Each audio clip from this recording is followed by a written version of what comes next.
राधा राधा राधा राधा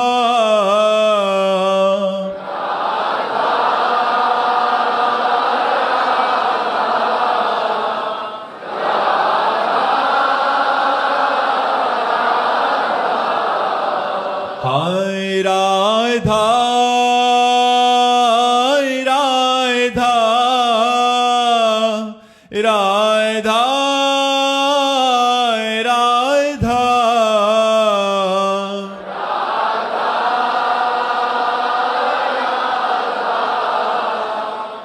राधा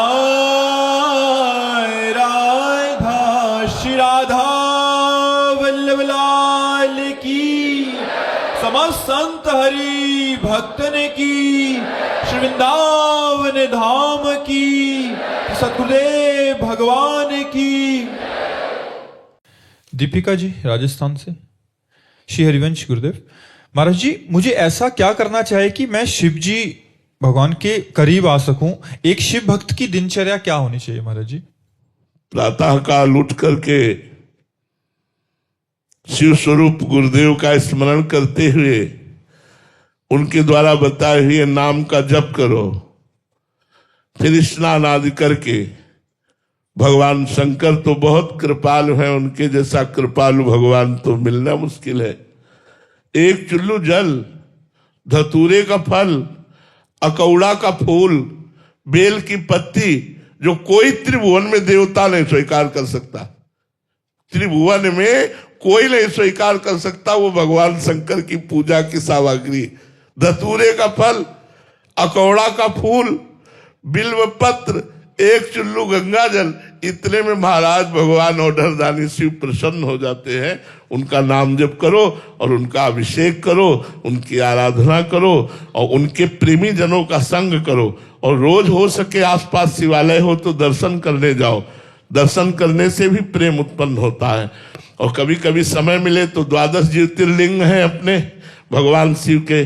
सौराष्ट्र सोमनाथम च श्रीशैले मल्लिकार्जुनम उज्जैन्याम महाकाल ओंकार ममलेश्वरम परल्याम वैद्यनाथम च डाकिन्याम भीमशंकरम सेतुबंधे तु रामेशम नागेशम दारुकावने वाराणस्याम च विश्वेशम त्र्यंबकम गौतमी तटे हिमालय तु केदारम घुस्मेशम च शिवालय एतानि ज्योतिर्लिंगानि सायं प्रातः पठेन नरः सप्तजन्म कृतं पापम स्मरणेन विनश्यति। अगर 12 ज्योतिर्लिंग का रोज स्मरण किया जाए तो सैकड़ों जन्मों के पाप नष्ट हो जाते हैं। अगर कहीं दर्शन और अभिषेक किया जाए तो क्या कहना, अपने पास तो विश्वनाथ जी बहुत नजदीक हैं, काशीपुरी चला जाए, कभी विश्वनाथ जी के दर्शन करे, गंगा जल चढ़ावे, बैठकर उनसे प्रार्थना करे। वो तो आशुतोष से बहुत जल्दी प्रसन्न हो जाने वाले देवता है। जपें क्या महाराज जी? ये तो गुरु से पूछना होगा। गुरुदेव का वर्ण करो और जो गुरुदेव आदेश करे वैसा जपना चाहिए, जो गुरुदेव मंत्र दें वैसा जपना चाहिए। अभी मंत्र आदि कोई सभा में उच्चारण करने का तो विषय है नहीं कि हम गुरु मंत्र बोले कि शिव उपासक ये जपे, राम उपासक ये जपे। शिव उपासना करनी है तो शैव दंडी सन्यासी, जो शैव उपासना से युक्त सन्यासी, उनका आश्रय लो और उनसे मंत्र लो, उनकी उपासना पद्धति से चलो तो भगवान शिव की कृपा प्राप्त हो जाएगी। नेहा पांडे जी मुंबई से। राधा वल्लभ श्री हरिवंश गुरुदेव। गुरुदेव, धामवास और संतों का सानिध्य कैसे प्राप्त होता है? क्या ये पूर्ण निश्चित है? पूर्ण निश्चित नहीं है, ये प्रारब्ध से नहीं प्राप्त होता है, कृपा से प्राप्त होता है। जैसे संत समागम है तो विभीषण जी ने अनुभव किया, अब मुई भाव भरोस हनुमंता, बिनु हरि कृपा मिले नहीं संता, जो प्रभु मोहि अनुग्रह कीन्हा, तो तुम आई दरस हठ दीन्हा। विभीषण जी कह रहे कि प्रभु ने मेरे ऊपर कृपा की तो तुम अपनी तरफ से आकर मुझे दर्शन दिया। हे हनुमंत, आज मुझे भरोसा हो गया कि बिना भगवान की कृपा के संतों का दर्शन नहीं होता। ये तो ही संत समागम। अब धाम प्रथम यथामति प्रणव श्री वृंदावन अति रम्य, श्री राधिका कृपा बिनु सबके मनन अगम्य। श्री वृंदावन कोई मन से भी नहीं सोच सकता कैसा होगा वृंदावन। फिर वृंदावन आना ये तो सिर्फ स्वामिनी जी की कृपा से हो सकता है। जिनको वृंदा विपिन है कृपा तिन्हीं की होए, वृंदावन में तबे तो रहन पाई है सोए। वृंदावन धाम में आना, यहाँ बैठकर सत्संग सुनना, यहाँ वास करना, ये सिर्फ राधिका कृपा बिनु, बिना श्री किशोरी जी की कृपा के एक क्षण भी आप वृंदावन नहीं ठहर सकते, आप यहाँ प्रवेश नहीं कर सकते। तो वृंदावन धाम में आना और वास करना, संतों के दर्शन करना, सत्संग करना, ये सब भगवान की अहेतुकी कृपा से होता है। इसमें हमारा पूर्व निश्चित प्रारब्ध नहीं होता, ये कृपा से होता है। प्रियंका जी, आपके चरणों में कोटि कोटि प्रणाम महाराज जी। महाराज जी, आपसे सुना है कि जानत तुम्हें हो ही जाए। महाराज जी, इसका सही अर्थ क्या है? सही अर्थ यही है कि हम अपने स्वरूप को भूल गए हैं। जो हमारा स्वरूप है वो तत्त्वम असि है। हमारा स्वरूप तत्, जिसे हम ब्रह्म कहते हैं, त्वम तुम्ही, असि माने हो, वह तुम्ही हो। तो ये हम भूल चुके और अपने को स्त्री पुरुष मानने लगे। और जब भगवान की आराधना की तो भगवान गुरु स्वरूप से, शास्त्र स्वरूप से हमको अनुभव कराए। सोई जाने ही जेहि देहु जनाई। और जब जानकारी भई तो जानत तुम्हें हो जाई। वो भगवत स्वरूप हो गया। ब्रह्मविद ब्रह्मयु भवति। जो ब्रह्म को जान लेता है वो ब्रह्म स्वरूप हो जाता है, क्योंकि हो नहीं जाता है, ब्रह्म स्वरूप है इसका अनुभव हो जाता है। हमारा सबका स्वरूप ब्रह्म स्वरूप ही है, पर हम अपने स्वरूप को भूलकर देहाभिमान से युक्त होकर 5 ज्ञानेंद्रिय और मन के साथ विषय भोगों में सुख ढूंढ रहे हैं। इसलिए हमारी दुर्गति है। नहीं तो हम मोक्ष स्वरूप हैं, हम आत्म स्वरूप हैं, हम ब्रह्म स्वरूप हैं। इनमें किंचन मात्र भी कोई संशय नहीं है। डॉक्टर निपुण गोस्वामी जी, जम्मू से। राधे राधे महाराज जी। गुरुदेव, क्रोध, ईर्ष्या और निंदा जैसे विकारों से बचते हुए सच्ची भक्ति को कैसे प्राप्त हो? खूब भजन करो। भगवान का जितना भजन करोगे उतना हृदय निर्मल होगा। और निर्मल हृदय में काम क्रोध आदि षड विकारों का प्रभाव कम होता चला जाता है। जैसे जैसे हृदय निर्मल होता है वैसे वैसे इन विकारों का प्रभाव कम होता है। तो हमें चाहिए कि खूब डट के भजन करना चाहिए। भजन करने से ही हमारी बुद्धि निर्विकार होगी, निर्दोष होगी, निर्वैर होगी, निरपेक्ष होगी। जब तक भजन नहीं तब तक बात नहीं बनेगी। शास्त्रों में पढ़ लिया और हमने याद कर लिया, इससे काम नहीं चलेगा। शास्त्रों में जो पढ़ा उसको आचरण में उतारा और डट के भजन किया तो स्थिति प्राप्त हो गई। बिना भजन के स्थिति प्राप्त नहीं होगी, चाहे वो किसी भी मार्ग का पथिक हो। भजन करना पड़ेगा अवश्य।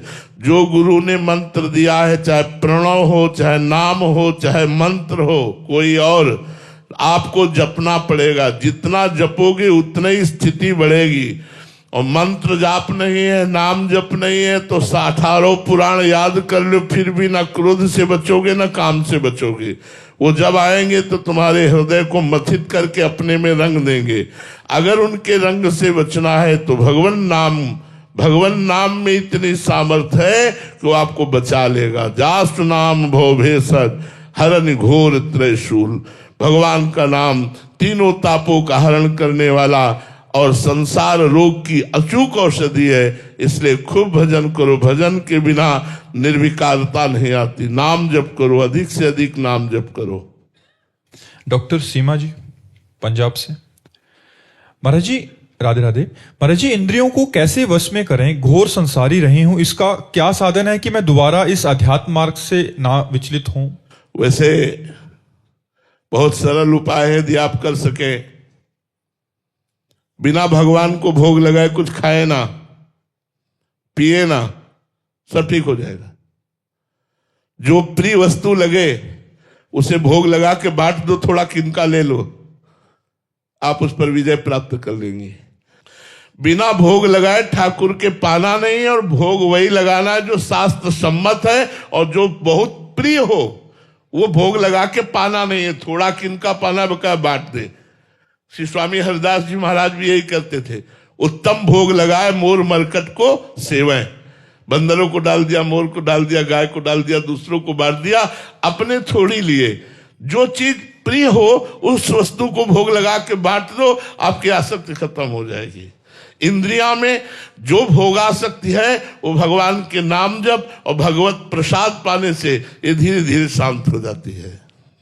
अंश जी वाराणसी से, राधे राधे महाराज जी। महाराज श्री जी की प्राप्ति के लिए सतोगुण का होना आवश्यक है, लेकिन महाराज जी ये सतोगुण मुझ में ज्यादा देर स्थायी नहीं रहता, बाकी दो गुण आते ही मेरा सारा नाम जप और भजन साधन रुक जाता है। महाराज जी ऐसे में कैसे सतोगुण का? जबरदस्ती करना पड़ेगा हमें। अहोबत सुपरिष्टो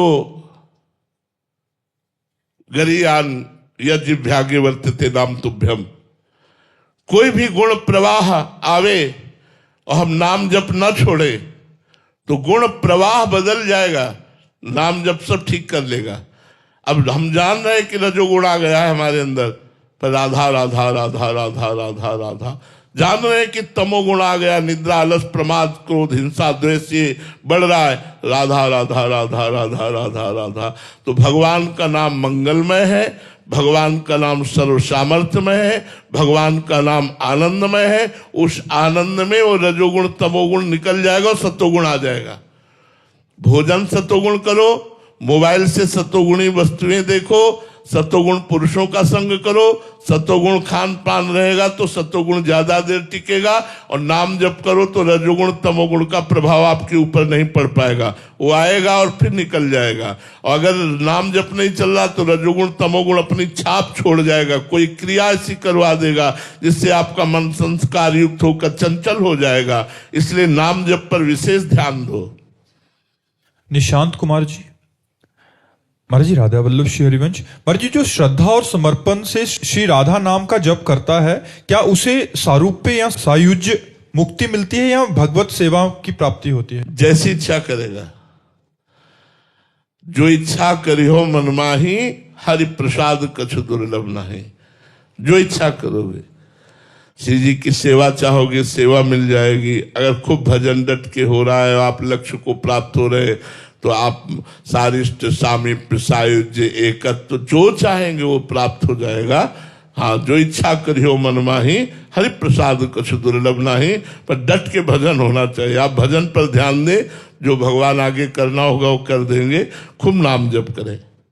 रंजना सिंह जी, राधे राधे महाराज जी। महाराज जी जीवन में जो इस वक्त है जो आपके हित में है उसे स्वीकार कर लेना चाहिए, या आपको पता है कि आप और बेहतर कर सकते हैं तो उस दिशा में आगे बढ़ने का प्रयास? बढ़ना चाहिए, उतने में रुकना नहीं चाहिए। चाहे लौकिक उन्नति हो चाहे पारलौकिक उन्नति हो, हमें आगे बढ़ते चलना जब तक पूर्णता ना हो जाए। संसार की तरफ से जब हमारा मन उब जाए कि बस हो गया प्रभु, और भगवान की तरफ से जब ये हो जाए कि अब तो कृपा हो गई, निरंतर भजन चल रहा है, तब हमारी उन्नति वास्तविक हुई है। जब तक संसार की किसी वस्तु व्यक्ति स्थान की चाह है और भजन ठीक से नहीं हो रहा है, तब तक हमें आगे बढ़ते रहना चाहिए। भजन में असंतोष और भोगों में संतोष, ये अच्छे उपासक का लक्षण है।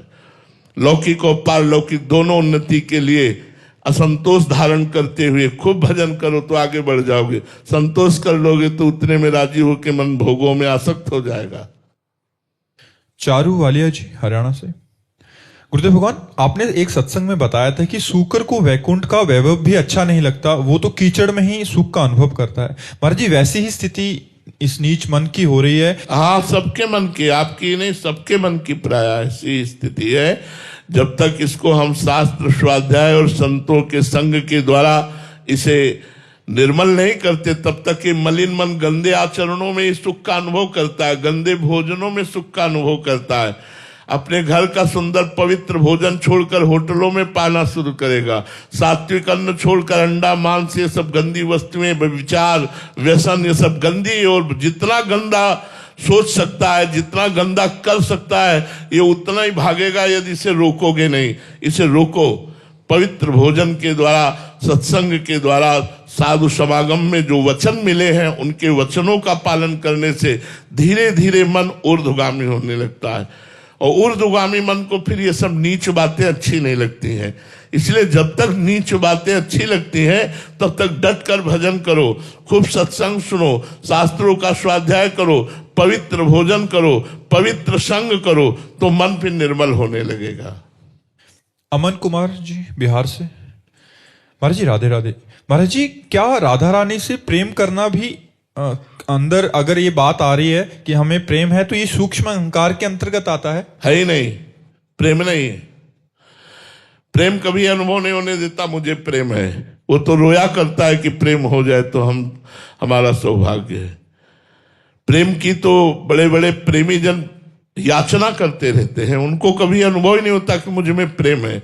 अगर ये मुझ में प्रेम है ऐसा अनुभव हो रहा है तो अहंकार है, प्रेम नहीं है। प्रेम सूक्ष्मतरम अनुभव स्वरूपम प्रतिक्षण वर्धमानम कामना रहितम। प्रेम में अनुभव थोड़ी हो सकता कि मैं आपको प्रेम करता हूं, वो जबान का कहने का विषय नहीं है, अनिर्वचनीयम, वो हृदय का अनुभव होता है। वो विकल है प्रेम में, फिर भी वो प्रेम की पिपासा इतनी बड़ी हुई है कि सब संतों के चरण पड़ता है और कहता मुझे भगवान से प्रेम हो जाए, ऐसी कृपा कर दो, मुझे नीच मुझ अधम भजनहीन पर ऐसी कृपा हो जाए कि भगवान से प्रेम हो जाए। वो ऐसे वचन बोलता है, उसे कभी अनुभव नहीं होता मैं बड़ा भजनानंदी हूं, मुझे भगवान से प्रेम हो गया। ये अहंकार है, प्रेम नहीं है। अलका यादव जी मुंबई से। महाराज जी राधा वल्लभ श्री हरिवंश। महाराज जी, जो गुरुजनों के श्रीमुख से सत्संग सुना जाता है उसे जीवन में उतारने के लिए सबसे सरल तरीका क्या है? क्या उसे लिख लिख कर नोट बनाए जाएं, या एक ही सत्संग को बार बार सुने, या कैसे करें? हाँ, दोनों का हम सहयोग करेंगे। यदि हम लिखें तो हमारी ज्यादा मानसिकता उसमें रहेगी, और बार बार सुने तो हमारे ऊपर रंग आएगा।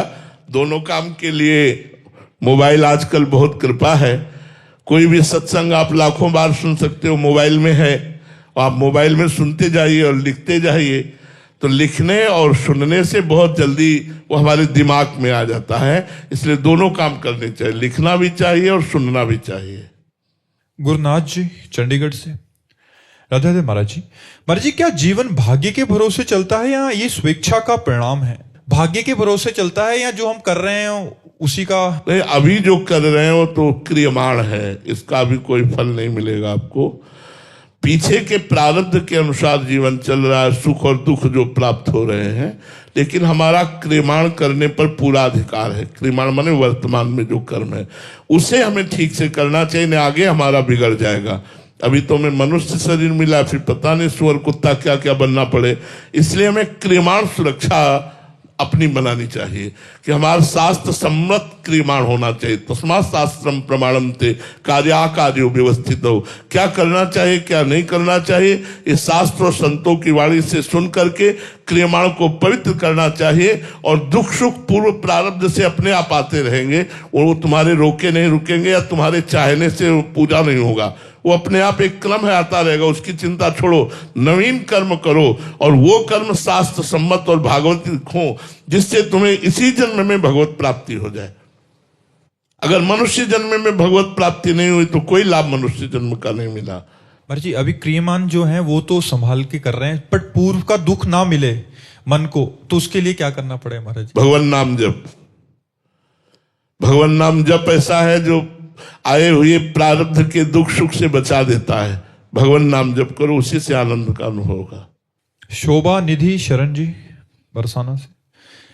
महाराज जी दंडवत प्रणाम। महाराज जी, एक संसारिक पिता अपनी भौतिक संपत्ति अपने उत्तराधिकारी को सौंपता है, किंतु एक सदगुरुदेव अपनी भागवतिक संपत्ति अपने शिष्य को किस आधार पर सौंपता है? जब शिष्य मन तन प्राण सर्वस्व समर्पित करके गुरु स्वरूप हो जाता है, गुरु में तन्मय होकर के गुरु स्वरूप हो जाता है, तो यहां संपत्ति समर्पित नहीं करनी पड़ती। अपने आप गुरु के हृदय की संपत्ति का अधिकारी बन जाता है जिसने तन मन प्राण गुरु को समर्पित करके उनकी सेवा में गुरु का चिंतन करते करते तद्भाव भाविता हो गया, तन्मयाहा हो गया, गुरु में तन्मय हो गया, तो गुरु स्वरूप हो जाता है। जैसे भृंगी नाम का कीड़ा दूसरे जाति के कीड़े को मिट्टी के घरौंदे में बंद करके और अपना डंक मारकर उसको चिंतन कराता है, तो बिना शरीर छोड़े दूसरी जाति का कीड़ा भृंगी कीड़ा बन जाता है। ऐसे ही जो तन मन प्राण समर्पित करके गुरु वचनों का पालन करता है वो बिना शरीर छोड़े गुरु स्वरूप हो जाता है। जो गुरु के हृदय की स्थिति वही शिष्य के हृदय में आ जाती है, पर तन मन प्राण सर्वस्व समर्पित होना चाहिए। अगर समर्पित नहीं है तो फिर वो रंग नहीं आएगा। ये कोई लौकिक संपत्ति नहीं है, गुरु देना भी चाहे तो नहीं दे पाएगा, वो तभी दे पाएगा जब उसका अहंकार समर्पित हो चुका है। तन मन प्राण धन सर्वस्व सर्वस्व समर्पित, तभी बात बनती है। गुरु के चरणों में अपार प्रेम हो जाए। एक बार दिल्ली में अमीर खुसरू जी के गुरु जी पधारे थे, तो एक गरीब ब्राह्मण ने सुना बाबा सिद्ध हैं, तो उन्होंने सोचा उनके पास धनी मानी लोग आते रहते हैं, हमारा काम बन जाएगा। बाबा के पास गए, दंडवत किया और बाबा से कहा बाबा बेटी का ब्याह है, अगर कुछ सहयोग बन जाता आपके धनियों से तो। और बाबा निरपेक्ष थे, उनको किसी से मतलब नहीं था, तो उन्होंने टालने के लिए कहा परसों आना। वो ब्राह्मण फिर पहुंच गया परसों, बाबा आपने कहा था परसों आना, वो बेटी का ब्याह है, धन चाहिए। उनका यार धन चाहिए, मेरी पादुका ले जाओ। पादुका, अब लकड़ी की पादुका, कोई सोने की पादुका थोड़ी थी बाबा के पास, लकड़ी की पादुका थी। अब वो ब्राह्मण श्रद्धा तो रखता था संतों के ऊपर, पर उसको एक अरुचि सी हुई कि मैं पादुका लेकर क्या करूं, मुझे तो धन चाहिए। पर बाबा ने कहा है तो पादुका तो सर पे रख ली और उदास होकर घर की तरफ चल दिया। रास्ते में अमीर खुसरो जी आ रहे थे, वो अपने गुरु के अनन्य भक्त थे। उन्होंने अपने सेवकों से कहा मेरे गुरु की, मेरे साहब की कोई वस्तु है आसपास, मेरा मन आनंदित हो रहा है, मुझे ऐसा लग रहा है मेरे गुरुदेव की कोई वस्तु है। इतने में वो ब्राह्मण नजदीक सर पे पादुका रखे, तो उनको आभास हुआ और कहा है भाई कहां से आ रहे हो? तो उनका बाबा के पास गए थे, किस लिए? धन चाहिए। दिया? हाँ ये पादुका दी, मुझे पादुका नहीं, मुझे धन चाहिए था। तो बोले पादुका मुझे दे दो, ये 13 ऊंटों में असरफियां लदी है, ये तुम ले जाओ। अरे वो तो माला माल हो गया, 13 ऊंटों में असरफियां लदी हुई थी, बड़े धनी थे अमीर खुसरो जी। पादुका ली और गए और कहा गुरुदेव पादुका ले आया। बोले कितने में? बोले 13 ऊंटों की संपत्ति में। बोले सस्ता सौदा किया, रख दे, कोई बात नहीं। ये तन मन प्राण गुरु को समर्पित, तो जो गुरु के हृदय में चल रहा है वही शिष्य के हृदय में आ जाएगा। सर्वस्व समर्पित गुरु को, तब गुरु का कृपा पात्र बनता है। ऐसे गुरु की संपत्ति का अधिकारी नहीं हो जाता कंठी बंधाने मात्र से। जो अपने अहंकार को तन मन प्राण को समर्पित कर देता है वही गुरु की संपत्ति का अधिकारी बनता है। महर्षि, गुरु की वास्तविक संपत्ति क्या है? अपने स्वरूप में स्थित हो जाना, अपने ब्रह्म स्वरूप को जान लेना, या भगवान से प्रेम हो जाना। भक्ति में है तो भगवान से प्रेम हो जाना, ज्ञान में है तो अपने स्वरूप में स्थित हो जाना। स्वात्माराम स्थिति, देहातीत स्थिति, त्रिगुणातीत स्थिति, कालातीत स्थिति, ब्रह्मानंदमय स्थिति, ये गुरु की संपत्ति है। श्री राधा वल्लभ लाल की।